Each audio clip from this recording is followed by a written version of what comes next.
I'm passionate about how important creativity is, how important it is to take an art subject. I think it should be compulsory. I think everyone should take an art subject. Loads of business people I know who are incredibly successful, they always say that they value the people who have been involved in art at school or have had an arts education, because it brings so much to their business, and they're so much more adaptable. Thinking outside of the box and being ingenious and entrepreneurial, coming up with new ideas, it just puts you in a so much brighter element for any direction you go into, be it the arts or any other career path that's chosen. One thing we really try hard to do at GIS is to make sure we're teaching that creative element rather than the skills. Learning to paint and to draw is great and useful, but being able to think independently is being recognised across the world as one of the most vital aspects that the world needs, to speak on a global scale. We don't need data processes anymore regurgitating the same information from other people. We need people to think of new stuff and take us to new places and solve these problems. So that's my big role, I think. We are getting people to come in to chat to us. So we've had a few students come back, and that's been really useful. A fashion designer in KL who's coming in to speak to the students. So it's going to be really fascinating meeting them, finding out what they're up to, and relating to their past experiences in GIS.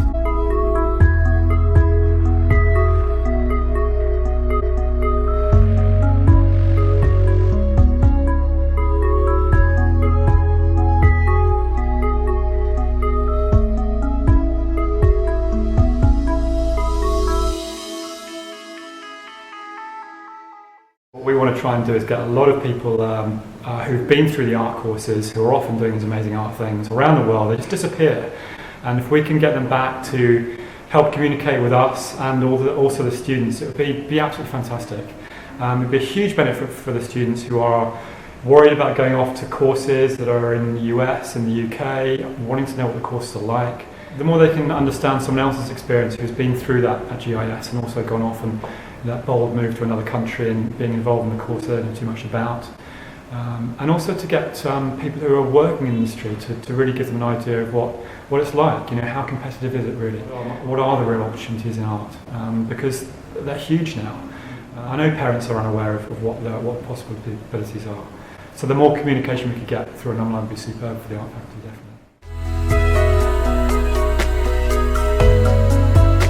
Collaborate with the poetry anthology, and we try and link the artworks that we have here to the written work that they're producing in that booklet, and it works quite well. There's always links we can make. Rennie and I are trying to work on it and get a bit of a closer link going so we can actually work in tandem, change some of the schemes we've got. So it really generates a lot of sort of power and collaboration between those two faculties, and the students can really see the opportunity for illustrating for the purpose of writing, and the links that are there, descriptive language and how that can be interpreted by art. There's lots of wonderful opportunities there, so if we can get that going more. It's not always easy and we're trying hard, but that's one of our goals. Been editing the anthology now, this is the 11th year. I'm very passionate about it. One of my previous heads of department, and he was from Egypt, he said, you got all this wonderful body of work, why don't we put them together in a book? I said, oh, why not? And that was really exciting. And that was in 2001. When students see their works published in book, it inspires them to write better and to want to do that. And we just concluded this year's poetry competition results, and they've got happy faces. They're pleased that they will see their work on print, and to be told that their work is of quality, that sort of thing. I think that inspires them.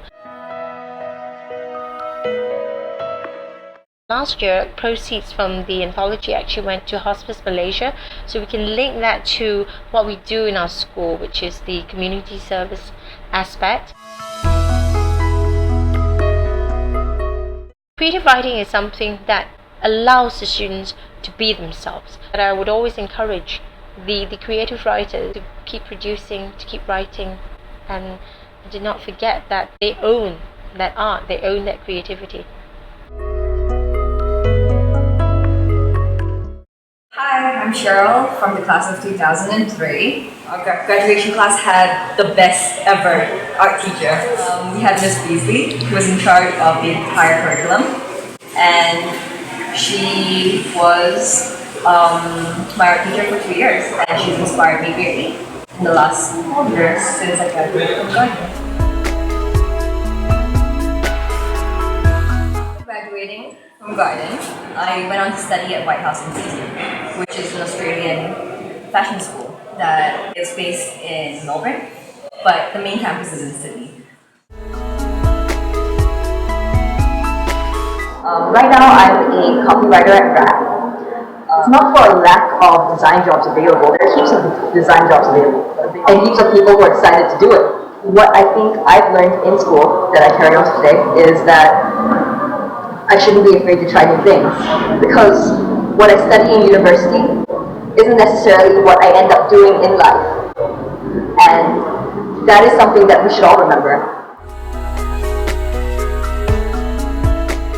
When Cambridge invigilators came and assessed all of our work in the Grand Hall, and I remember them saying that we had put out the best work in Southeast Asia, and that was amazing.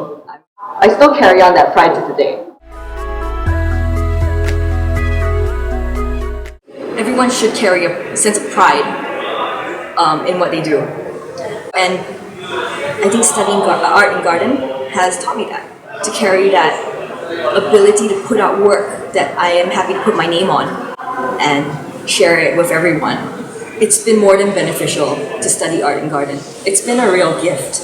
So when I was in Garden, I really enjoyed my time doing subjects that were not too traditional, so music, DT, stuff like that. I also was quite involved with English. I really enjoyed my English classes in this year. I felt that it really taught me a creative essay writing style that you don't normally get practice with in other subjects. I thought that was really helpful with my other subjects. You get to really think out of the box and learn how to incorporate that into an essay format. We had a creative writing society that I joined in year 8 up to I think year 10 or year 11. I would go there with a couple of best friends and learn how to write certain formats of poems and sestinas and sonnets. It was a very long time ago, but it was a really good time. Arts for me was a funny story because I was never really good at art. So my best friend, I would just always copy her technique that the teacher was teaching, and I would just learn how to do that just by looking at my friend. I think it gives you a really good experience when you can study these kind of subjects like art and DT and music and drama with other more traditional subjects. So you get to be quite creative and let loose. Yet on the other hand, you go back to your other more traditional subjects like maths or sciences, and it's more holistic, and I think that it really benefits you when you come back to those traditional subjects, because your mind really is opened up when you just let it relax and flow. Hey everyone, my name's Avi. I'm a graduate of class 2003. So as you can see in the background, you probably guess what I do. Yes, I'm a fashion designer. I think I started since I was right out of school, when I was about 18 years old. I took subjects like art and design as one of my majors in GIS.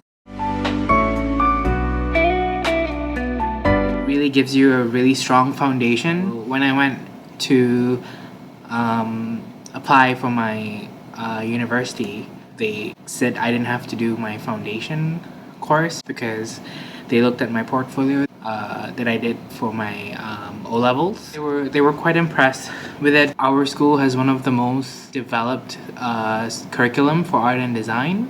That really helped me a lot. As a matter of fact, I did apply to St. Martin's, and they themselves said it was quite a good portfolio. you guys are thinking of taking art and design or design technology as one of your majors to do, please do consider it, because it's highly recommended from someone who has graduated from GIS.